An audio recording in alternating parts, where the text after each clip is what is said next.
looking live at sold out the Polo Grounds. Giants played their home games in the Polo Grounds 1925 to 1955. So you are looking live at the sold out Polo Grounds, where today the 16-0 and playoff bound New York Giants will be taking on the 0-16 Dallas Cowboys. And why are the Dallas Cowboys 0-16? Because they suck. Welcome to the Gridiron. Anybody out there at all going to spend a little bit of time with me here this evening? Thank you so much. It means so much to me. Thank you. Or if anybody's going to spend any time at all watching and replay this, once again, thank you so much. Thank you. Greatly appreciate it. I'm going to try to shoot my mouth off here for about 30 minutes, as I usually try to do. Sometimes it goes a little bit longer. Anybody got anything to say? Please feel free. Far away, throw it in the chat box. I usually try to check on the chat box like every 5 or 10 minutes or so. So if something gets put in there, I try, as soon as I see it, I try to respond to it as fast as I can. Plus, it's nice just to talk to somebody. Sometimes I just go on and on and on. So it's nice to actually have somebody to chat to every now and then. Before I get started, if anybody wants to help support my channel out, the top link in the description box takes you to my membership page. I got 3 different membership levels. Here's the first one's called the Saquon. The second membership level is called the Lawrence Taylor. And the third membership level is called the Gridiron. Okay, so if anybody wants to help support my channel out, the top link in the description box will take you to my membership page, and you can support my channel. And once again, if you do, thank you so much. If you are subscribed or not subscribed to my channel, if you are subscribed to my channel, thank you. Once again, thank you. If you're not, go down below, hit the subscribe button and the bell icon, and that way next time I go live or put a video out, you'll be notified. And it's free of charge. Right now I'm at 6,727 subscribers. I started day 66.98, so I'm going up on 29 subscribers. I'm close to 30. I've been doing 30 to 40 subscribers every day after the season's been over. It's absolutely fantastic. Hope in a few days, 5, 6, 7 days or so, I'll be at 7,000 subscribers. Freaking awesome. So if you are subscribed, thank you. And if you're not, please go down below and subscribe and hit the bell icon. And it's free of charge. What do you got to lose? And then finally, in the description box below, there's 2 Facebook links. The top one takes you to a Facebook group I got, okay? It's called the New York Giants, the Gridiron. There's over 2,600 members in the group, okay? We're growing strong. We're growing. I try to put at least 10 different items in here every day. Not only do I put something in here, but other people put stuff in here as well, too. Let's see. Let me pick something. I mean, I put some stuff. Let's see. I shared that. I put something in there by Danny Dimes. There's a picture of Wyatt Tittle in here. There's a picture of Wellington Mara in here. You know, other people share stuff in here as well, too. There's all kinds of stuff going in here every day. Okay. Angelica Gudelli, I think that might be how you pronounce her name. She shared a post about Odell Beckham Jr. holding it, which I'm going to be talking about, holding a workout on Friday in Arizona. I'm going to be going over that. So there's all kinds of stuff going in here every day. And then the second link, Facebook link, okay, takes you to my page, okay? It's a New York Giants, the Gridiron, but it's a page, okay? I'm the administrator, so I'm the only one to post stuff in here. But I try to put, once again, at least 10 different things in here every day between the group and the page, at least 10 in each. So there's over 20 videos, posts, pictures, all kinds of stuff going in between the page and the group every day, 7 days a week. Now, right now, we have 728 people who like the page and over 3,400 people following it. So between the two, go to the page, like it and follow it, and go to the group and become a member. And between the two, you get a ton of New York Giants information every day. And if you're not satisfied, you get your money back. Guaranteed. All right, all that stuff said and done, all that stuff out of the way with. I mean, there are some people. There are some people out there not exactly thrilled to death with the Daniel Jones. Well, maybe they're happy, or they're just happy making fun of it. There's some people out there making making some fun of the Daniel Jones. But Joe Shane says, don't care what you think of the Daniel Jones contract, which honestly, especially in the New York market. I mean, if you start thinking of maybe if you open the pages up, the New York Post, you start reading stuff and what people think or say or whatever like that, you can't you can't be in this business. I mean, you can't care about what other people say or I read or worry about what anybody said. But I know Jaquan Brisker, he was calling Jones trash.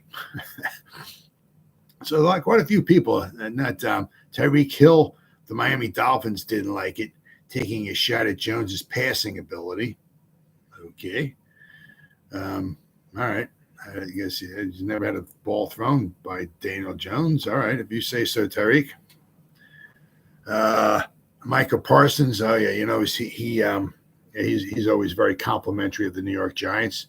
Micah with the big mouth of the Dallas Cowgirls tweeted, "FUC, blah, it. I'm switching to quarterback."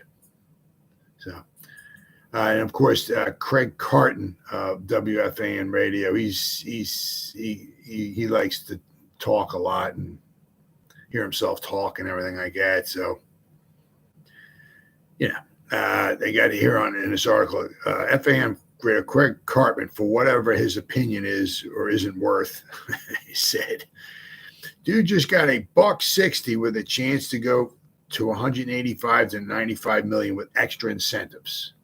Okay, Craig said he's going to have damn near 100 million of it guaranteed, and he threw 15 touchdown passes. That's messed up. And by the way, good for him, he said. I know 15 touchdown passes, I know, but he only threw 5 interceptions. It really seems like all the haters really seem to forget all the other stuff. They no receivers, not a very good offensive line. I mean, they always seem to forget that. I mean, there's always like, I don't know. They compare him with Patrick Mahomes throws 30 touchdown passes. Well, who's Patrick Mahomes got to throw to? Right? Josh Allen has got Stephon Diggs, or Jalen Hurts has got Brown and DeVonta Smith and Goddard and the best offensive line in football. I mean, people just seem to forget that. They talk, they compare like Jones with Jalen Hurts, and they say Jalen Hurts is so much better and all. Is he really? What would Jalen Hurts do if he had this Giants offensive line and these receivers to throw to? What would he have done? Right? I mean, so. I know we didn't have maybe, the most prolific passing offense out there. I get it. But, we didn't have a lot to work with. He also had over 700 yards rushing, and he had 7 rushing touchdowns as well, too. He cut his turnovers way down. He only had 5 interceptions in the regular season. I believe it was. I think it's 6 maybe with the playoffs. I guess maybe with the Eagles, the Eagle game, the Eagle loss. I think he had 1. So I mean, but in the regular season, he had like 5 interceptions. I mean, did pretty good. So it's amazing how all the haters seem to just forget all this stuff. I mean, I guess 15. I know, I understand 15 touchdowns. Certainly, I mean, he's getting like what is it? Almost like $2.5 million for a touchdown pass. But as I said, I mean, did not have a lot to work with, right? I mean, there were plenty of people hyperventilating on Twitter about Jones making more money than Lamar Jackson, who's been franchise tagged by the Ravens for $32.4 million. So Jackson's making 32.4, and Danny Dimes is making almost 40. So. Of course, and Joe Schoen of the Giants doesn't care about any of the reaction. We can't worry about what people are saying outside of the building, which, of course, all we care about is inside these walls, Schoen said on Wednesday. And we've got a very talented, experienced coaching staff and a very talented personnel staff, I believe. And what matters is what we think inside the building. That's how we're always going to make decisions. We're not going to worry about the outside noise. I mean, if you did, I mean, you'd be going crazy. I mean, you can't listen to, and it's only going to get worse. I mean, there's going to be more people like me on YouTube shooting their mouth off. There's going to be more people like Craig Carton, and it's only going to get worse as time goes by. So, I mean, that's what they have to make their their decisions based on the evidence that they have, and apparently, what they thought. They thought Daniel Jones, But I mean, actually, if things go a little south, they could get out of the Daniel Jones deal after 2 years. Okay. They certainly can get out of it after 3 years. So if things start, there is about, I think, $18 million in dead cap money. Okay. After 2 years. So they could cut them. They'd have to eat 18 million, but they could get rid of Daniel Jones. So if things go south, all right, they got to have at least 2. But if things aren't working out, if he gets injured the next 2 years, things don't look quite as well, they could get out of it after 2 years. So, it's good for Daniel Jones. There's a lot of some incentives in there that he could certainly make a lot more money than what he's making. Okay, and it's also, it's good all around. Right? The Giants can, if some reason, let's hope he does. Daniel Jones, we get him a little more sounder offensive line. We get him that stud wide receiver. I don't know if it's going to be this year, right? But somewhere along the line, we get him a stud wide receiver, and he starts really starting to take off. Right? He starts doing a lot better. They can rip the contract up, rewrite it, rework it. It's short enough that if Daniel Jones bets on himself, does well enough, okay. He's going to be what, 29 or 30, and he can be in line for another contract, right? So I mean, if I'm just saying, okay, if he bets on himself, and if things start working out well for him, when that if there is another contract in the works, I mean, he's going to be making a lot more than 40. All right. Heck, there could be a couple I mean, some of these guys, got some of these guys going to 40 years old, if not older. So, I mean, if things go well for him, he could possibly have a couple more contracts that he's looking at. So, right. All in all, obviously Daniel Jones is being well taken care of. Decent amount of guaranteed money. And I said, and the Giants can get out of it after 2 years. So the Giants think they can win with Jones. And if the price tag is shocking to some, so be it. I've got a lot of belief in our staff and Daniel's work ethic. Oh, yeah. I mean, you're not going to, I mean, Kyler Murray, they can't even get the freaking guy to study film. I mean, they got to put it in his contract that he has to, I forgot how they worded it, but he had to study more film. I mean, he thinks he can just show up on Sunday and just call some signals and just throw the ball all around, and we're going to win the Super Bowl. I mean, some of these guys are absolute freaking 100% freaking joke. I mean, yeah, they got the talent and this, that, and maybe they worked it all, but you're with the big boys here. You got to put the big boy pants on, and some of these guys don't want to seem to do that, right? I mean, like Aaron Rodgers, another person. Does Aaron Rodgers work out with his guys, with his receivers, like before training camp starts or whatever? Yo, hey, I got a place in whatever, Connecticut. Come on up. I got like a football field out there.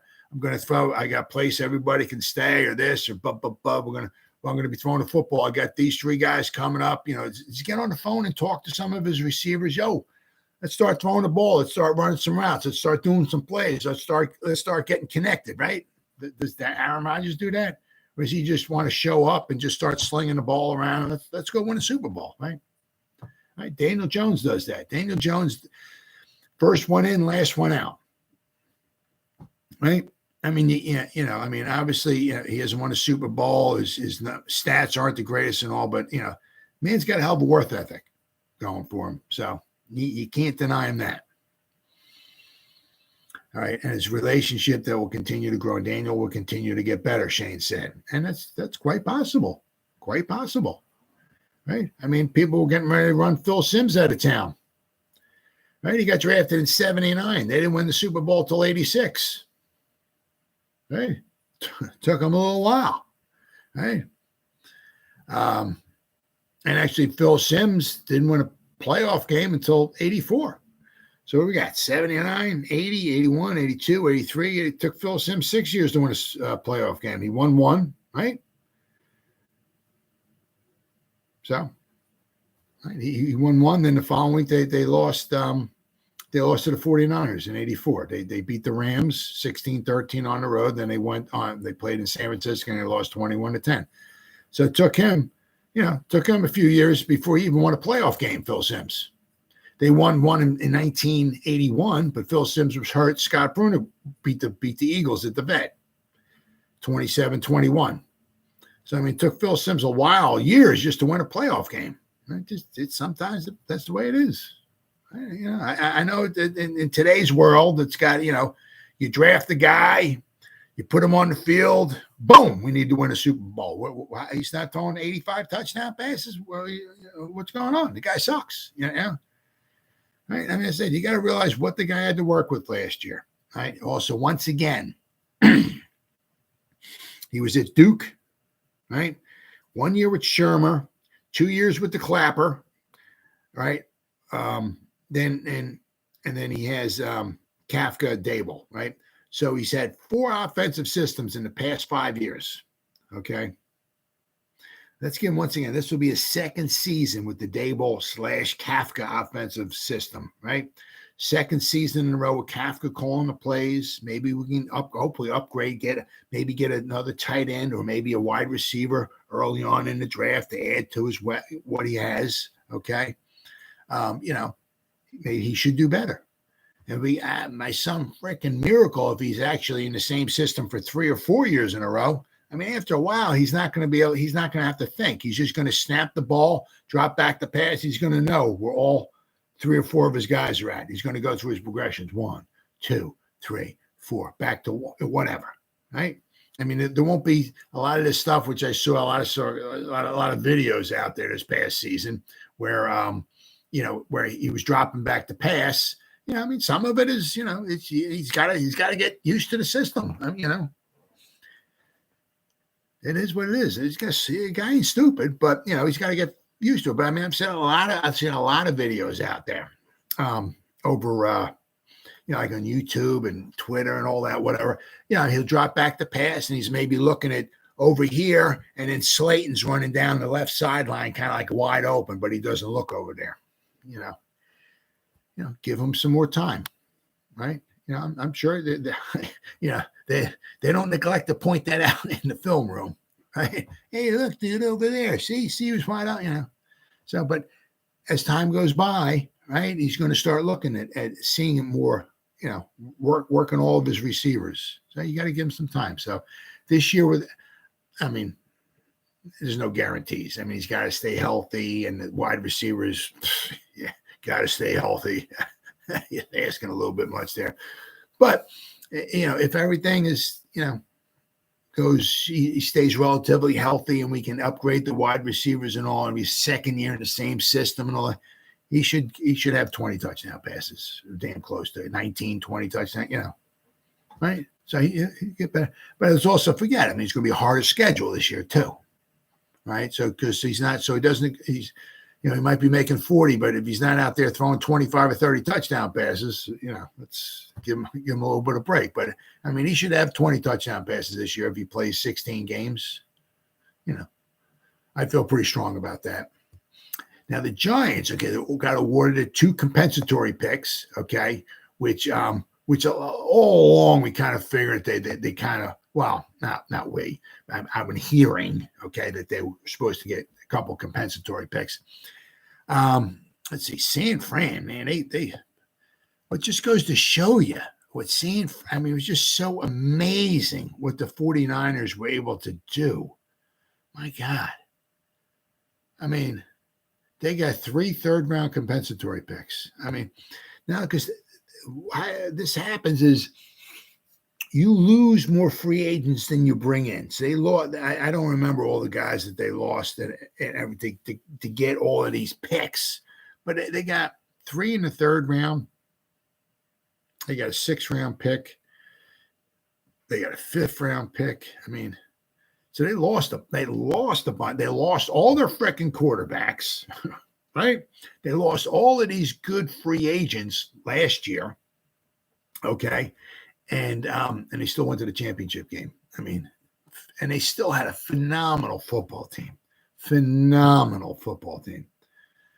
So you got to watch out for those guys this year, without question. I mean, you got to give those 49ers bunch of credit, right?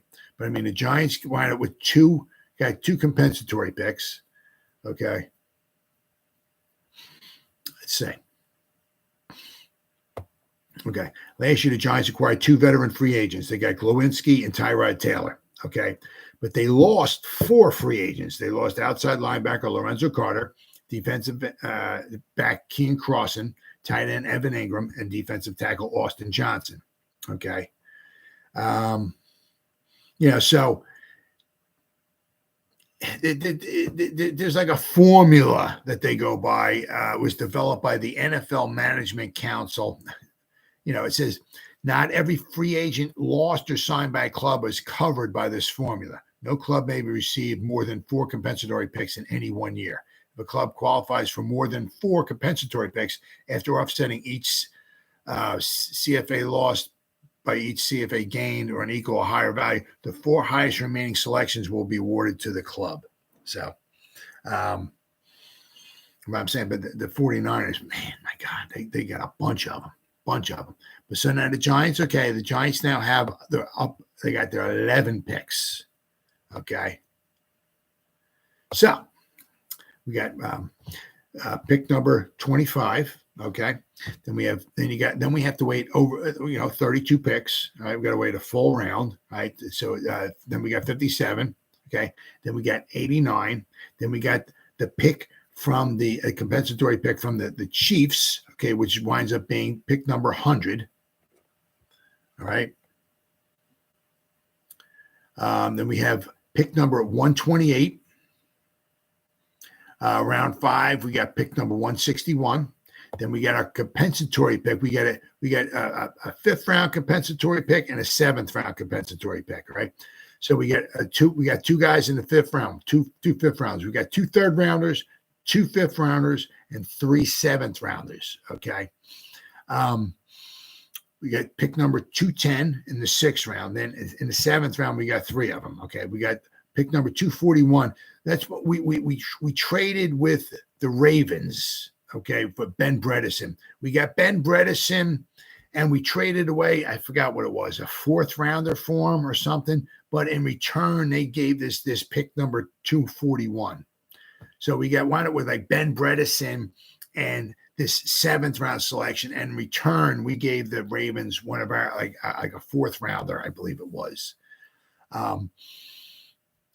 Then we got our own pick, which is pick number 244 in the 7th round. And then we have number 254, compensatory pick 254. So basically, it's like one of the last picks in the entire draft. Let me see. Let's see here. 7th. 254. Okay, no. 1, 2, 3. There's like 5 picks after the Giants, so it's almost Mr. Irrelevant, but it's not quite. The 49ers, the Packers, the Saints, the Bears, and then the Texans all have picks after us, and then that's it.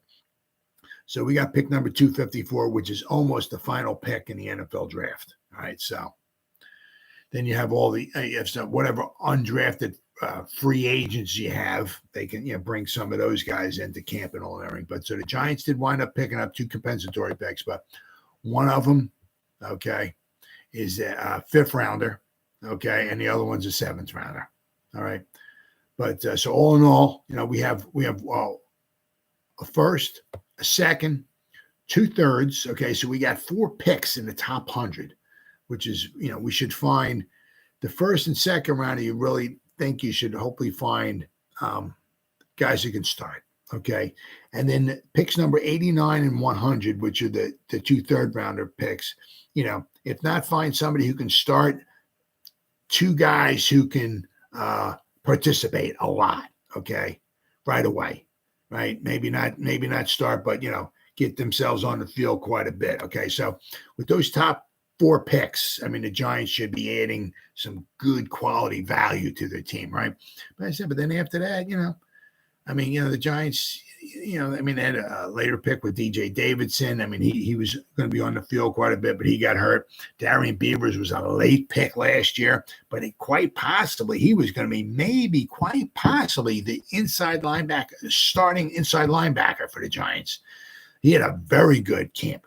Very, very good camp that unfortunately got hurt. So just because we're picking in the 6th or 7th round doesn't necessarily mean that the guys are going to be total bums. Okay. The thing I do also like, okay, is it especially with those 7th rounders, if there's somewhere along the line where the Giants, like say with their 4th round pick, like 128, say there's somebody they're really eyeing up, whatever it might be, another tight end or another offensive lineman, or maybe a D tackle or something like that, or maybe they want to double down on a cornerback, or maybe move up and get a wide receiver or something like a better wide something. They could take one of those 7s or take a couple of those 7, whatever, and add it to like the 4th round pick or something and move up. Is it nice to have 11 picks? Yeah, but I mean they got 3 7-round picks. Okay. Obviously, it's nice to have a lot of picks. Okay, obviously. But, I mean, if they can take one of those later round picks and couple it up with a 3rd round or a 4th round and move up some spots, maybe jump in front of somebody and snatch somebody, right? Now, it'll be interesting to see. I mean, how does Shane work the draft? Is he a wheeler and a dealer at all, or does he just kind of stay put and, so be interesting to see. But, we got 11 picks. I don't know if we need necessarily all of them, especially when you have, I mean, if we got 3 2nd rounders and a bunch of 3rd rounders, something like that, okay, we got some guys that can probably do some damage, but you got like 3 7th rounders. I mean, you're going to get some depth, but chances are all those guys going to be big-time contributors. Possibly not. So I'd like to see Shane if he maybe would take one of those later picks and couple it up with an earlier pick and move up and grab somebody. But we'll wait and see. But as of right now, the Giants got 11. That 11 last year, I believe it was 11 this year. Got a lot of guys, right? A lot of new guys. I mean, so we had 11 last year, 11 this year. It's 22. I guess we have like 7, I guess, next year. So between this year, last year, and maybe the year coming, we're going to have like 30 draft picks. That's a lot of picks. A lot of picks. And we can sprinkle in a couple of a free agent here or there. So, right? Maybe we can do some damage. And then finally, Odell Beckham Jr., holding a tryout for teams on Friday. A chance for him to show the league where he's at physically after missing all of last season with a torn ACL. Yeah, I mean, he wasn't ready to play last year. I don't know. I mean, his doctors cleared him to play, but I mean, okay, to play, okay, but can he play the NFL? I mean, nobody signed him. Nobody thought he was, he was able to play at an NFL level. Okay, according to former Virginia Tech quarterback Ryan Willis will throw to Beckham. Beckham is still recovering from his torn ACL, suffered 1 year ago. He recently posted a video of him running on Instagram. So, I mean, so he missed, so he tore it in the Super Bowl and he missed the entire year. All right. But so he should be on, on his way back. But let's see. Was it in the second quarter? Okay. Of the game, he tore it. But there's supposed to be some teams there. Obviously, one of them is going to be the Cowboys. All right.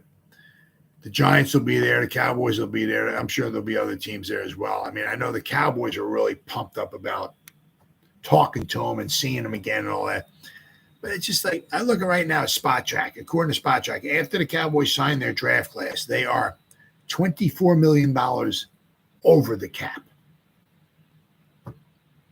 They got some shedding to do. I mean, they got to move some contracts around. I mean, they got some nice sized contracts here. That's there. I mean, Tony Pollard got the franchise tag. Michael Gallup is at third, almost $14 million. Zeke is at 16. Tyron Smith is at 17. Zach Martin's at almost 20. DeMarcus Lawrence is at 26 million. And good old Dak Prescott's at 49 million. So they got themselves some guys. I mean, they got to get rid of some guys. I mean, they came to sign a draft class. If they sign a draft class, they'll be $24 million over the cap. and they're going to try to, bring Odell. Odell is not going to be getting those $20 million, but whatever he does get, it's a lot more than what the Cowboys can afford right now. So they got, they can bring him in, which is great. It's the 20 from the. It's one thing.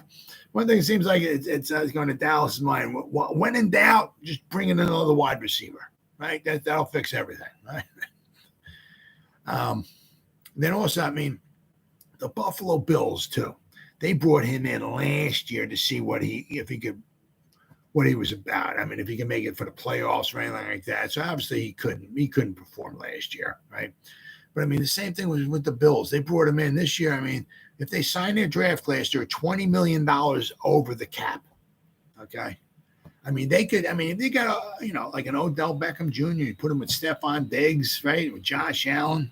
That would, without question, that would certainly help them without question. But some of these teams, it's like, what the hell are they doing with the $20 million over the cap after they sign their draft class?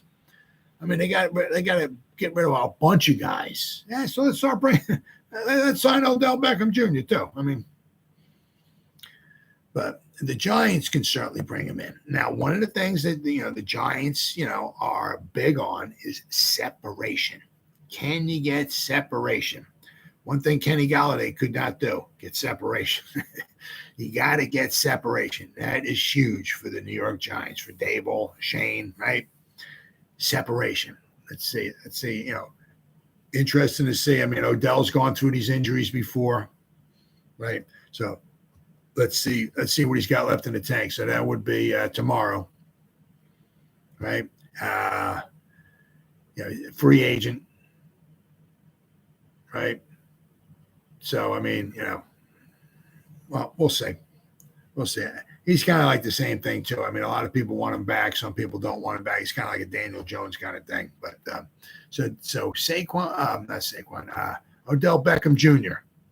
tomorrow in Arizona is going to be holding a workout, right? So the Giants will be there. So, right, he would be somebody. He would certainly put rear ends in the in the seats without question. He would be, I don't know if that's what the Giants are going to want, but, if he can do his thing, the guy gets some separation, right? Is he going to be able to take it 80 yards to the house? Nah, I doubt it, but, I'm sure he can get open, right? I'm not sure if that's exactly what the Giants are looking for. That they want somebody more on the outside that can get downfield, or they're looking more like for the Odell, like a Wan'Dale Robinson slot kind of guy. Odell did decently when he first came into the league before he was starting to be injured, as far as taking the top off the defense and everything. But interesting to see. But so tomorrow, Odell Beckham Jr. holding workouts for however many teams are there. But I know the Giants will be there and the Cowboys will be there as well. So, well, guys, it's been 33 minutes. Somebody gave me a thumbs up. Thank you. Anybody spent any time watching any of this? Once again, thank you so much from the bottom of my heart. Thank you. It means so much to me, really. And if anybody spends any time watching the replay of this, once again, thank you so much from the bottom of my heart. It really means the world to me. And as always, you guys stay safe out there, guys, and go Giants! Woo! Oh, yeah.